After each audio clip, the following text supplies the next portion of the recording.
I've been doing simulation for a long time, and that got me into process analysis. So if you look at a process, if you map it out, in any block of a process, you have stuff going in, stuff being transformed, maybe mixed, maybe being separated, and stuff going out. It may be split, it may be combined, it may be both. Okay, so what our job is to figure out what's going on with this, map it all out, define it, and figure out some way to do it better.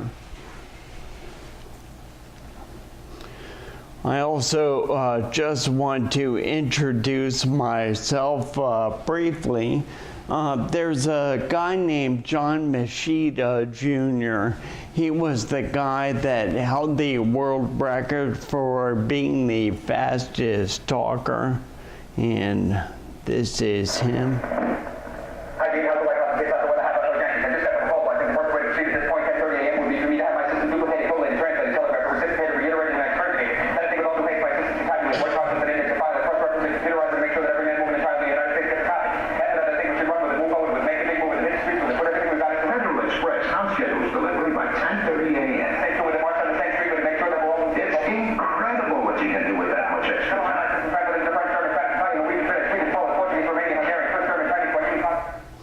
I always loved that commercial whenever it came on. It was very funny.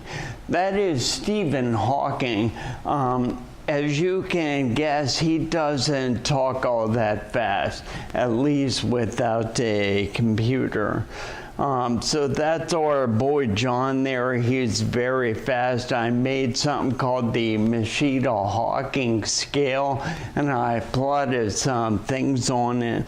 So there's our boy Stephen down at the bottom. That's a young me wearing a ferociously bad 80s jacket, and this is the current me. So my speech is slowing down, but I like to think my knowledge of process analysis, systems analysis, and business analysis is moving in a Hawking-like direction. All right, so these are just two graphic examples of the kinds of simulation I've done over time. And in order to simulate something, you have to really understand the system. You have to know what's important, what's there, what goes in, what goes out, what will affect the results, what you can change, what you can get data for, and so on.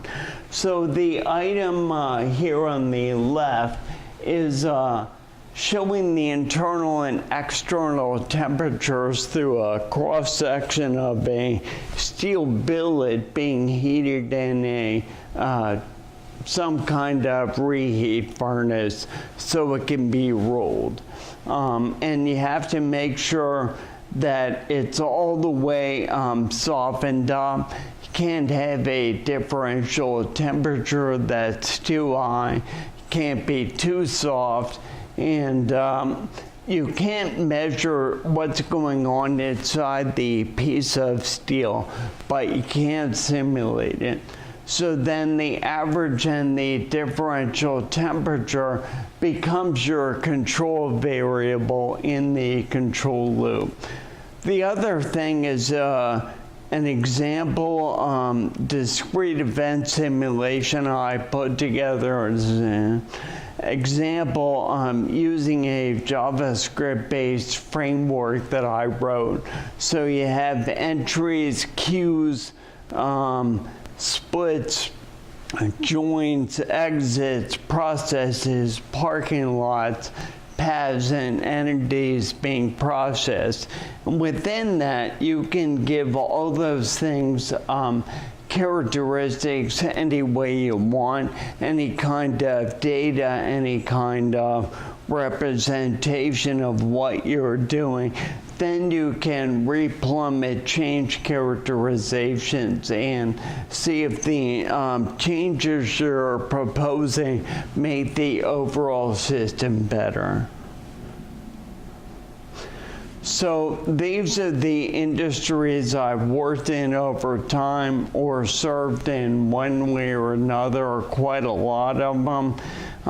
The end use for these things is design and sizing, operations, research, controls, I mentioned, operator training, that was nuclear power plants, and there was a company called S3 Technologies which had an office right near here.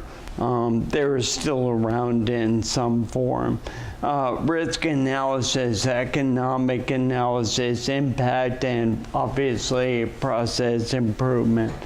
Some of the architectural considerations are continuous simulation is based on systems that are described by differential equations, so they're mostly continuous quantities, they're physical quantities, and discrete events are basically you process an event logically. When it happens, then it waits.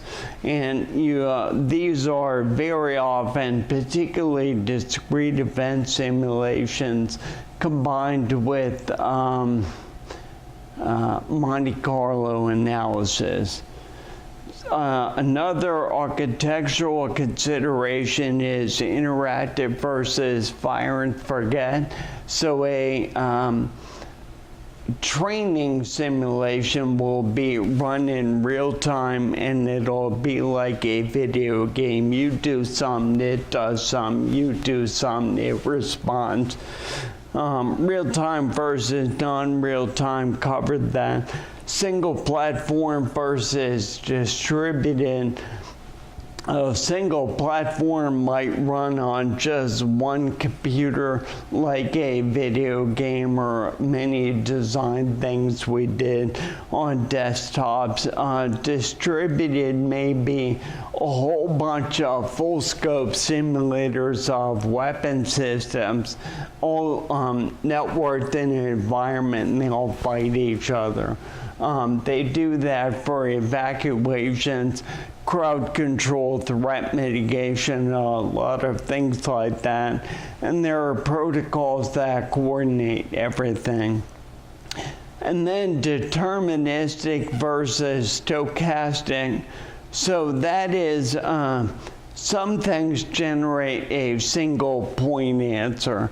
The continuous simulation I showed you, that generates one answer. You put in so much heat using certain mechanisms over so much time, the temperature goes up, there's no variability.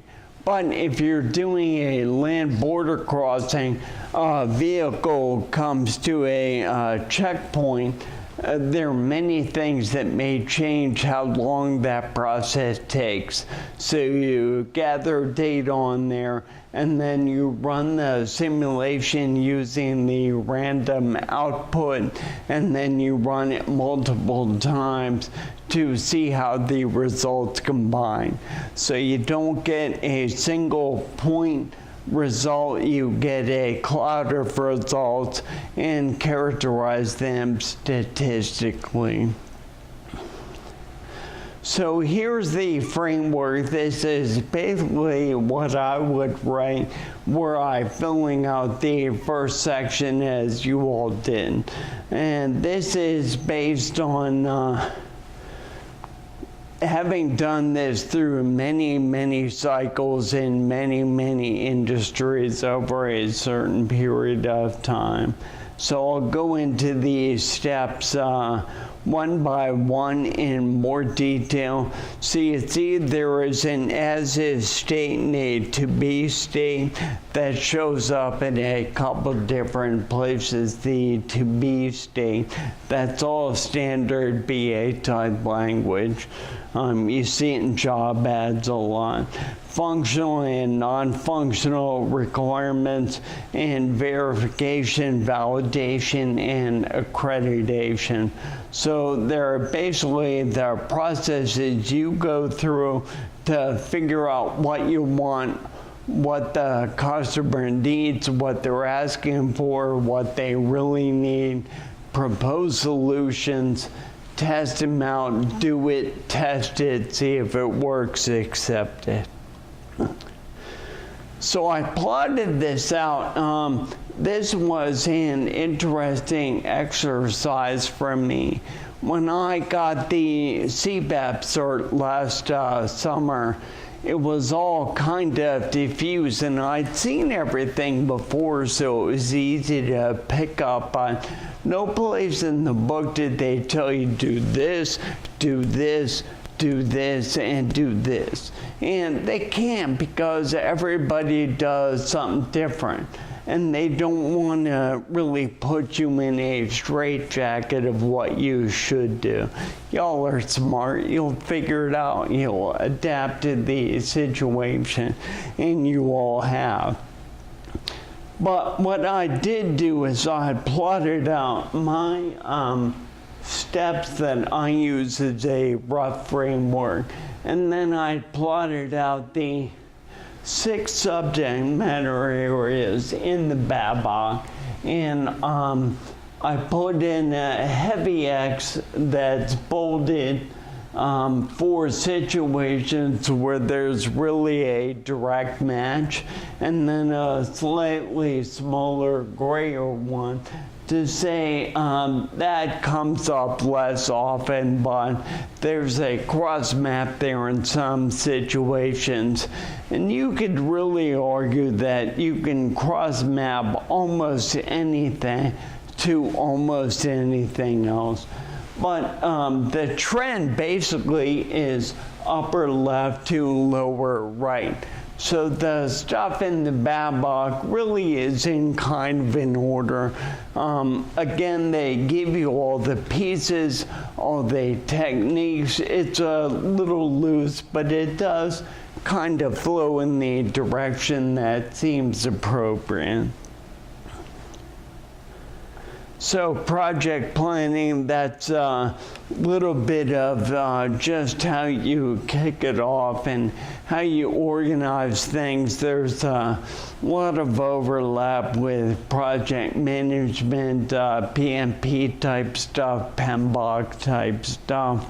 So that's how you kick it all off. The intended use is a handful of statements saying what the customer wants to use the solution for, or particularly what they might want to use the simulation for, but the solution more generally. So that's their idea of what they think they want. And then you take a look at it and figure out what assumptions you're making. So you will look at what things you won't look at, what things you'll purposefully ignore, what situations you'll cover, some things about the scope. You'll talk about the risks. If we don't do something, what'll happen? If we do it but it's wrong, what'll happen? What are the impacts if something goes wrong or something unexpected happens? So the conceptual model is our abstract way of saying what we have. And this comes up in different ways. I mean, if you map a project, it may be pretty cut and dry. You can diagram it. So that's kind of an as-is sort of situation.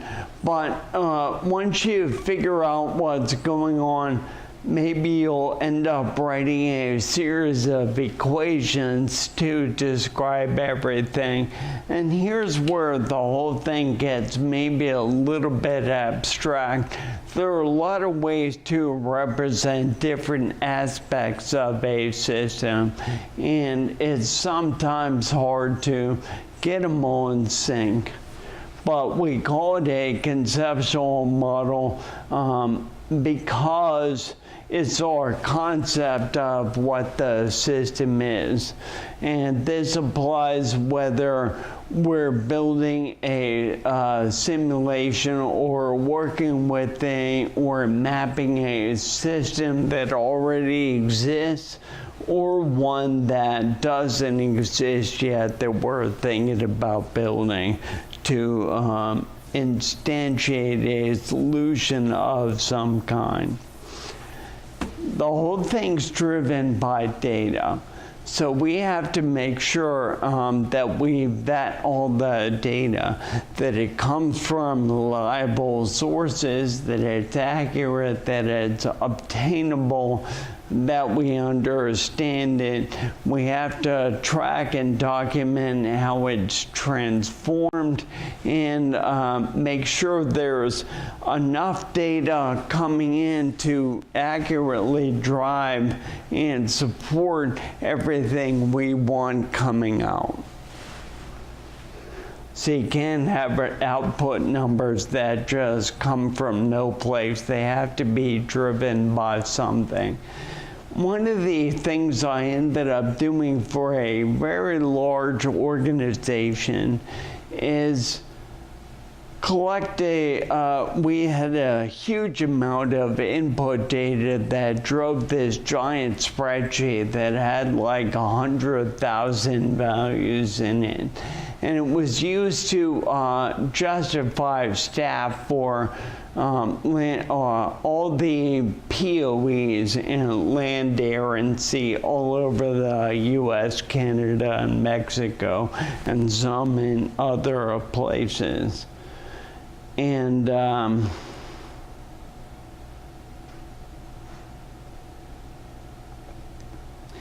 we got these numbers that went in the spreadsheet every year, but we couldn't tell if you got numbers that said this thing happened at this port and it's a year's worth, and then all the monthly reports and the daily reports and the hourly reports, they didn't agree with each other. Well, that's a disaster. So we had to trace back to figure out where the data was transformed and why these things didn't match up. So you have to know that, because like anything else, garbage in, garbage out, right? So when we write requirements, obviously we have functional and non-functional requirements. Functional is what the system does, everything that makes the system up, and non-functional is what the system is. And I classify, I don't know if this is universal, things like how the system is maintained and governed. That's all soft stuff. I call that non-functional. But everything that you actually map that describes the process, all the entities, all the data, that's all functional. And that represents the to-be state in abstract terms. So one other thing I probably mentioned a page back is every single, all the findings you have in each one of these steps are entered into a requirements traceability matrix, right? And I'll get into that, but they should all, every item you have should map to a previous step and also map to a forward step. Because if an item doesn't match in both directions, there's no reason to have it, right? So the design is the to-be state in a concrete way. So that's your proposal for what you're actually gonna build, or what the changed, modified system might end up being. Again, all this is plotted in the RTM. And you may do a lot of research and try a lot of different options for this. You'll definitely be working with the customer, doing some kind of iterative presentation, review, feedback kind of cycle. You'll do that in all these steps too. The implementation is where you actually build or modify whatever you're gonna do. And it may be a transition, or it may be something new you build, but that's all covered in this step. Testing. So you're really testing a couple different things. One is how the system works. Can you control what you need to control? Do people understand it? Will it let you generate the outputs you want? And then also it tests the accuracy of the outputs themselves. And sometimes those are, if there are previous results and you know, for example, you want to see if your simulation is accurate, you test it against historical data, so then you know. But sometimes if you're doing something that's never been done before, you may just have to accept that you did everything right and find out, or it may rely on expert judgment. You know, if I do all these things and the logic is all right, then the experts say, yeah, that really did put out what we expect. And there are some live links in this too. So there may be different software for doing this, but ideally all this would map to the RTM somehow. Then acceptance, basically if you did everything right and the customer is happy with the results, and we're talking internal and external customers, then they'll accept, or they won't, or they'll do a partial acceptance with limitations, which then maybe you will or will not go ahead and finish. All right, like I said, there's a bit of a cyclic nature to this whole process. It's a little bit diffuse, and basically you'll go around the cycle of conceptual model, data, requirements, and design, and keep honing it till you have everything right, till you get your result running or behaving the way you want, and so the customer is happy with it. And the intended use drives all of this. All right, there's a couple of new terms that I think of, and they're not new, but maybe new in this context. I think it'd be great if they were in the BABOK, this particular dichotomy. So discovery is qualitatively finding out what's in the process. It's actually mapping it out, drawing what goes where, what's there, how many of them there are, what's connected to what are the operations, and so on. So those are the nouns and verbs of the system. And then data collection is a quantitative process, and that says and basically adjectives and adverbs. So it's how much, how far, how long, how many, why, where do they go, what are proportions, things like that.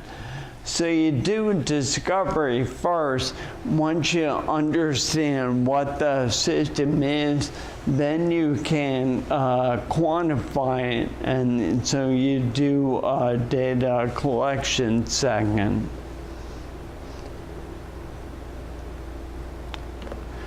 All right, so the discovery will be a little bit different based on whether there is an existing system. If there is, you take a look at what's there, and then you have all the raw material for changing either the characteristics of the original process or replumbing and reorganizing the original process. But if you're doing something new, doing a greenfield type project, you may not really have a discovery.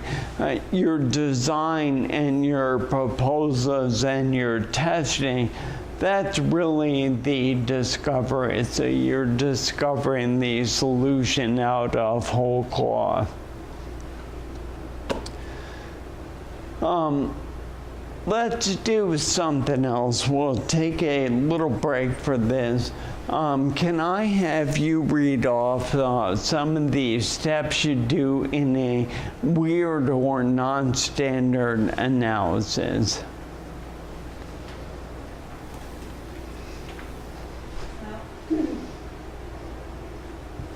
I said that I have to personally evaluate how committed management is to what they actually wanted. Because I find that those two things are not always in sync with each other. And the other thing is I often have to work around a manager who's afraid of change, having to continually demonstrate the products, the ease of use, and the savings in order to convince them to go forward. Nice. Anand?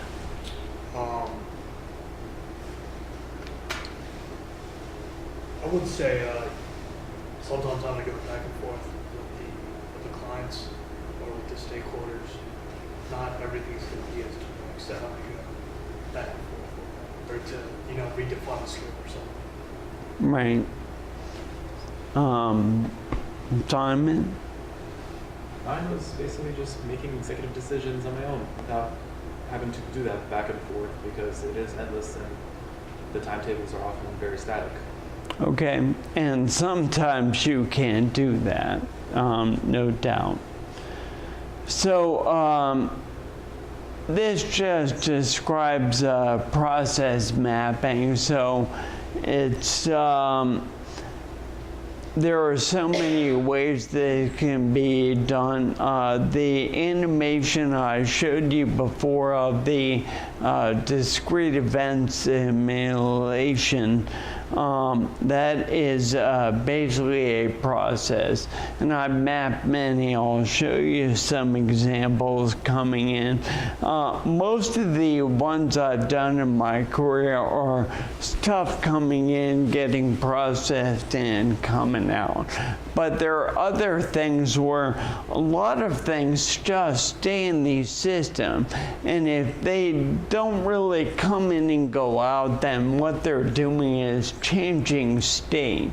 So reliability and maintenance simulations and logistics support, you're not getting aircraft in and aircraft out of a unit. You've got X number, and they may require parts, and they'll require service, and they'll require inspections of various kinds, but they don't go in.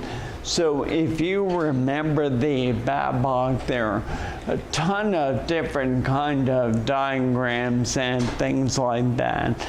My favorite is process mapping, but even timing diagrams and state diagrams, I do them all kind of like a process diagram. They all look the same to me. So here are some examples. In the paper industry, this described a system in Quebec City. The whole drawing really took 7 pages to do to show all the equipment. And basically what we're doing is dropping wood chips into these thermomechanical refiners, and we're putting them between these big 5-foot discs with these teeth on them, and we're putting it under pressure, and we're driving it with a 22,000 horsepower motor. So that's shredding all the fibers in the wood apart and generating a heck of a lot of steam. So we're feeding it, pre-steaming the chips to soften them up, feeding in through a pressurized screw conveyor, refining them, blowing off steam, separating steam out, having paper and liquid or pulp and liquid come out, go to a secondary refiner, doing the same thing, getting rid of more steam and separating everything out into a big tank. They call them chests in the paper industry. They might be big cinder block monstrosities, and there'll be an impeller at the bottom, or maybe a handful to keep it mixed up so it doesn't coagulate. So that's one example. Paper pulp or wood pulp is fascinating stuff. There are like 20 different measures of the kind of paper it makes and the qualities that all go into the result that you have. And if you think about wrapping paper, magazine paper, tissue, newsprint, they're all very different, require very different kinds of fibers and whatever. So there's a lot of industry sort of tradecraft buried in there. But the basic mapping of the process is the same as you would do for anything else. So this is a system in what we call an off-gas system for a nuclear power plant. This is page 1 of 3. There are 50 systems like this, fluid and electrical, in a plant of various complexity. Basically, the whole point of the system is to suck the gas out of the condenser, so the system only has water in it. So if you know what a power plant does, nuclear otherwise, it boils water, generates steam, drives a turbine of some kind to make electricity, and then condenses the steam to be boiled up again. But there are leaks, so air gets in. That's not good. And also, because it's a nuclear plant, the neutrons running around making the reaction actually split the water molecules up. So you have to pull all the non-condensables out of the condenser here, and there are all kinds of ways to do it to start, but once the pressures get really low, you actually use steam and the steam jet air ejectors to pull it out.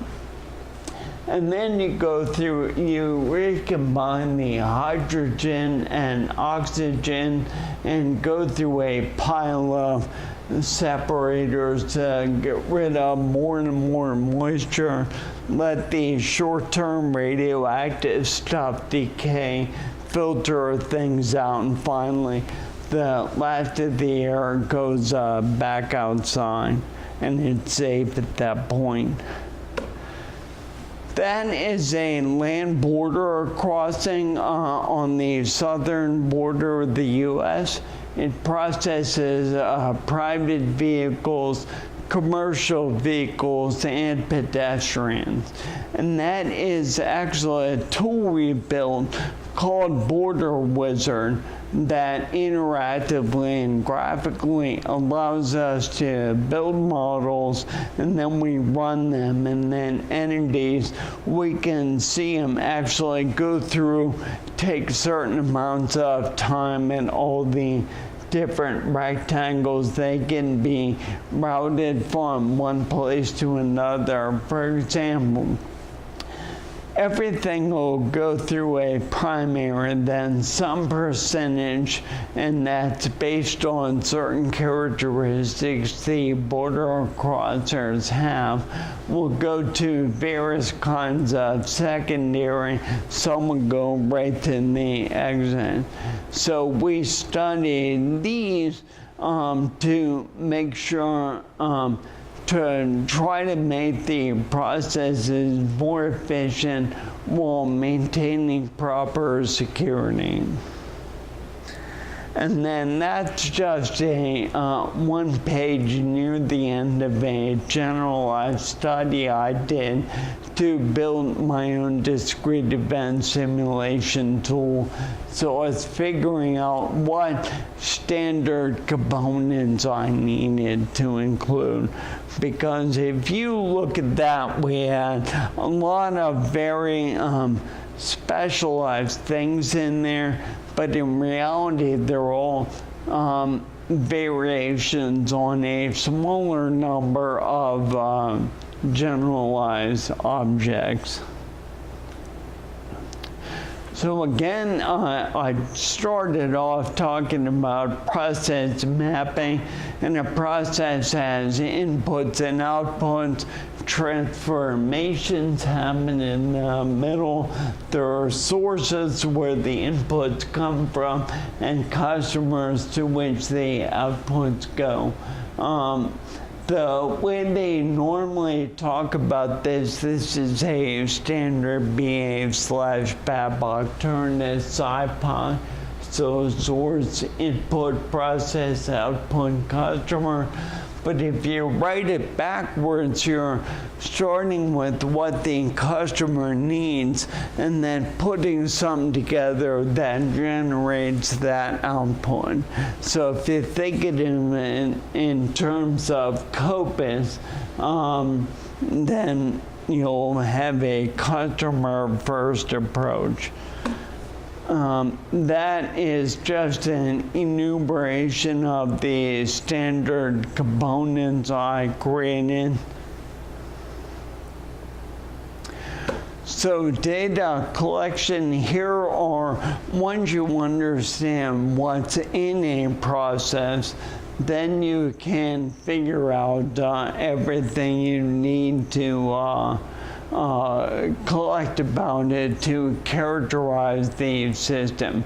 Again, the system itself are the nouns and verbs. These are the adjectives. And data collection is basically the observation technique in the BABA, one of my favorites. There are so many ways to do this, it's ridiculous. Doubtless you've all done quite a number of them. And also another important thing is domain knowledge. So every industry has things you need to know about it. I was talking about wood pulp a while ago and how specific that is. That's one part of domain knowledge for that industry. Knowing what equipment is available to do different things was another part. Knowing thermodynamics and fluid mechanics was another part. But I've also done processes where the people I was learning from and were walking me through the process, they taught me everything I needed to know. So I was learning from them. I could have done that as a high school student.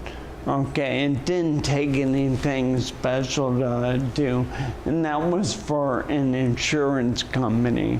So there are different levels of knowledge you need to analyze certain processes. But as BAs, the general skill of being able to figure out what's happening, measure it, replummet, and improve it is itself a big skill. That's what we bring to the party. Here's the requirements traceability matrix kind of drawn out. So we start with the intended use. We have a handful of things the customer wants. Then we do a conceptual model which has a bunch of elements. And if we identify something in describing a complete system, maybe we'll realize we need another really base intended use. And that's the same with everything going forward. So everything is mapped in two directions. They could be mapped one to many and many to one. We get to requirements, design, implementation, test, and acceptance. And anytime we find something new that's not covered, maybe we have to go back and add something and map it all the way back to the beginning. And I put these down here because acceptance may be based on certain other characteristics or requirements that don't map directly into this process. Maybe as data collection, they wanted us to talk to certain shareholders so that are stakeholders. That would be a different kind of requirement that would be part of the acceptance that not directly mapped into the RTM. So we talked about a number of tools. Could some of you read off some of the tools you use?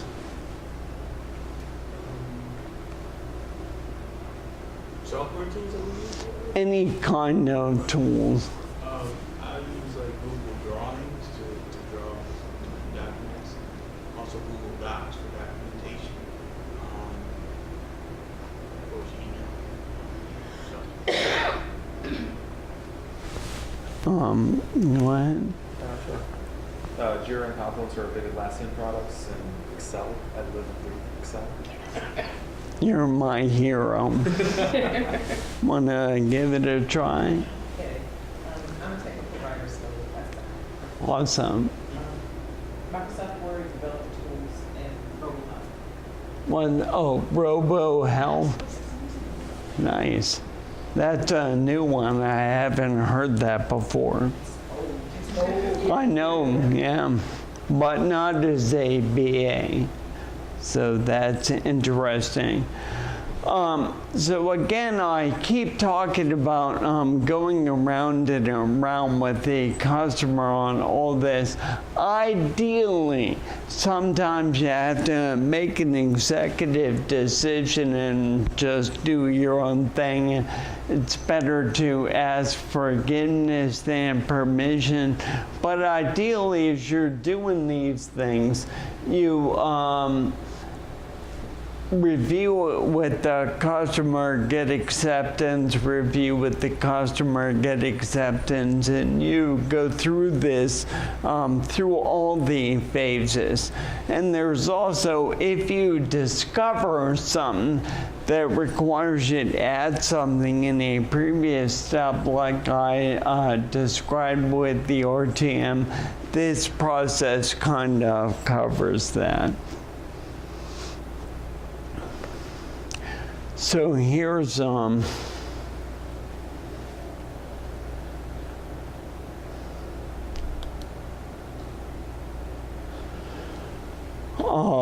just another example of a simulation I wrote. So it looks very much like what you've seen before, with a few things rendered in 2D and 3D at the same time, and leave it to it stereoscopically so you can view it as VR in 3D. So that's all a nice JavaScript framework that does all that. So, like I said, I've mapped out a whole bunch of different processes that sort of work the same way. All right. So what we've described here, what I've described is, if you're doing a really complex, full-blow, time-consuming process, this is everything you do. Now, as a practical matter, not everything you do in your career is this involved, right? But even if you do something in a more relaxed, more casual, more informal way, you still implicitly do all these things. They all happen mentally. I mean, you know what you're trying to accomplish. Somebody already accepts it, but a lot of stuff may go unsaid.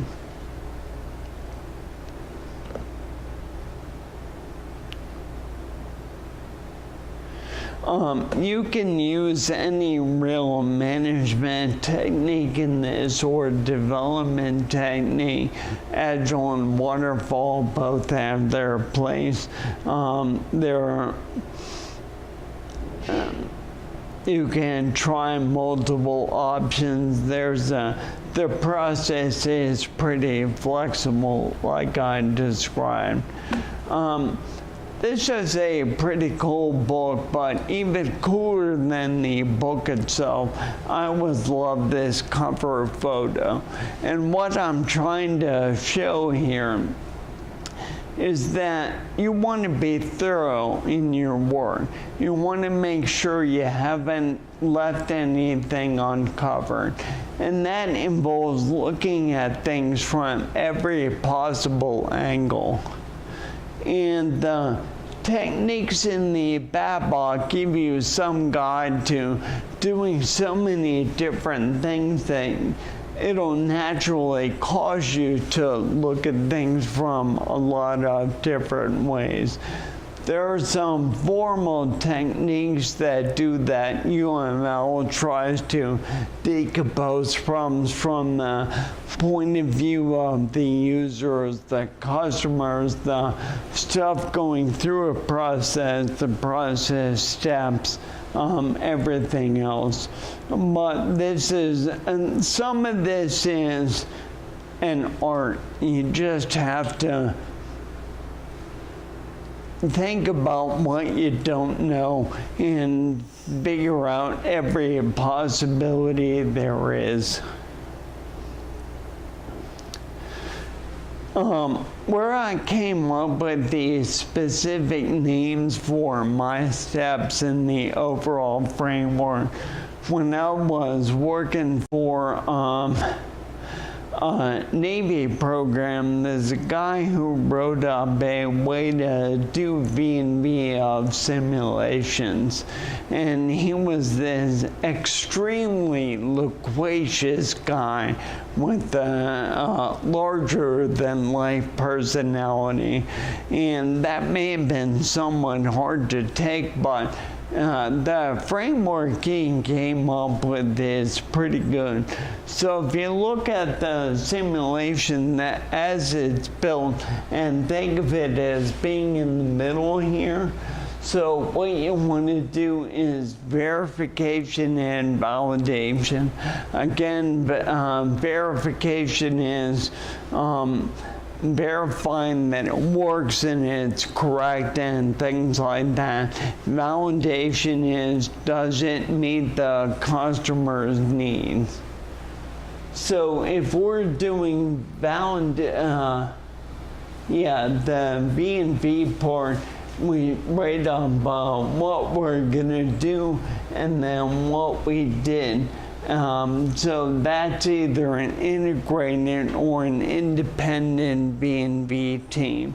And then the accreditors, the people who say, okay, yes, this is good, they'll write something that looks at the V&V process and artifacts and how we gonna accredit this, what are our acceptance criteria.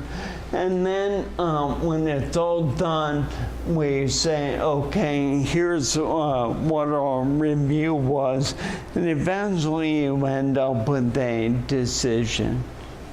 And I have links on my website where I describe this and link to the documents that describe their process. A lot of times what we're trying to do is do something better, okay? So there are two ways to go about that. Sometimes we're just trying to make things a little better, squeeze out a little bit here, remove an here or there, tighten something up over there. But sometimes you see a way to completely redo things, either by reorganizing or using a new technology, and I call that the big kill. There are a number of ways to do that. There are Six Sigma techniques, lean techniques, automation, elimination, substitution, and then you change sub-processes and see how it affects the larger process.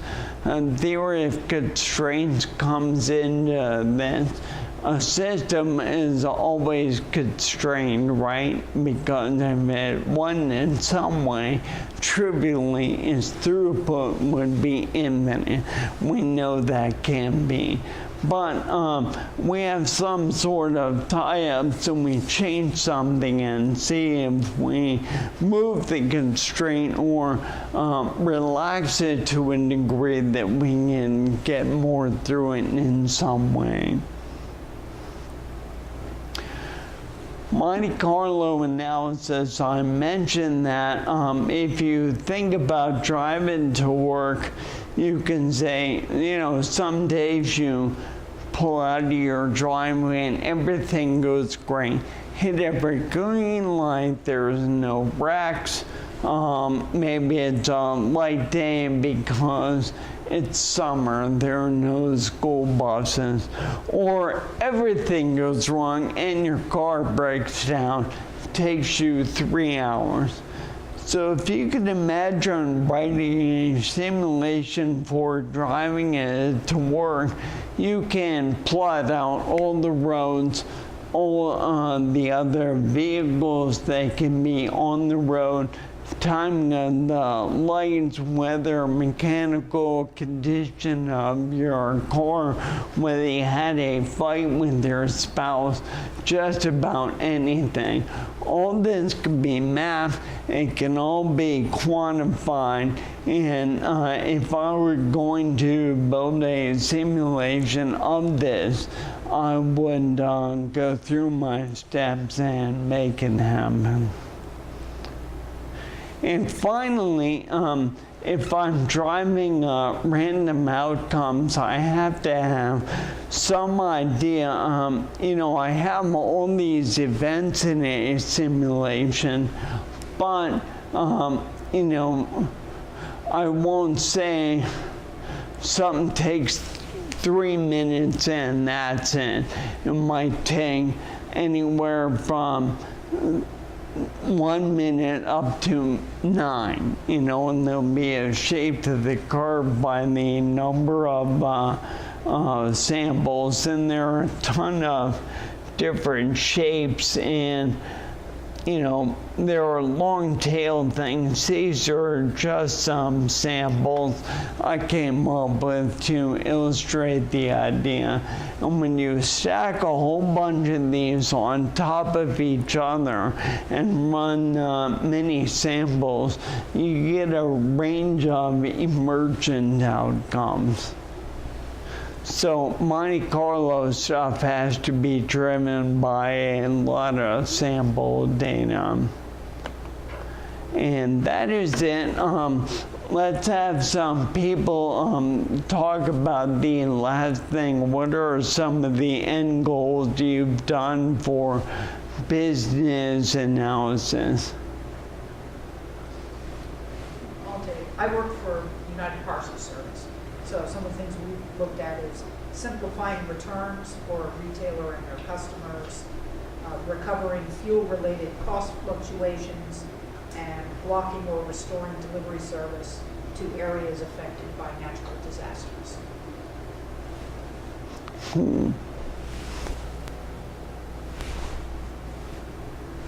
Wanna give it a try? We're creating a how-to repository of how-tos for conduit board, and creating a reporting mechanism for healthcare enrollments. None. Replace current analytics tool with a new one. Nice. All right, so as you can see, everybody has a different way to get from here to there, uses different tools to do it, does sort of the same thing most of the times, but not always, and you're doing it for different ends and different customers. So thank you very much. If anyone has any questions, catch up with me. Thank you very much.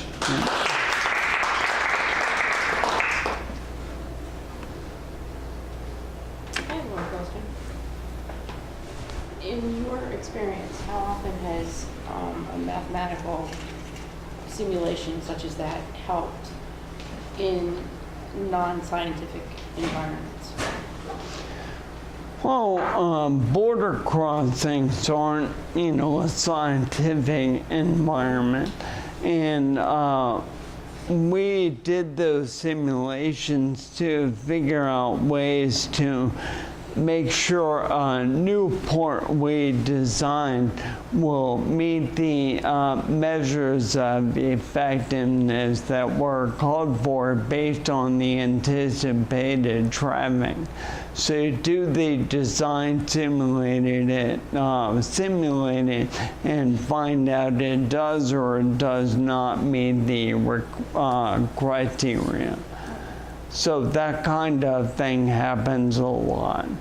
And some of these get very complex. So I was on a program for 5 years doing R&M for fleets of aircraft.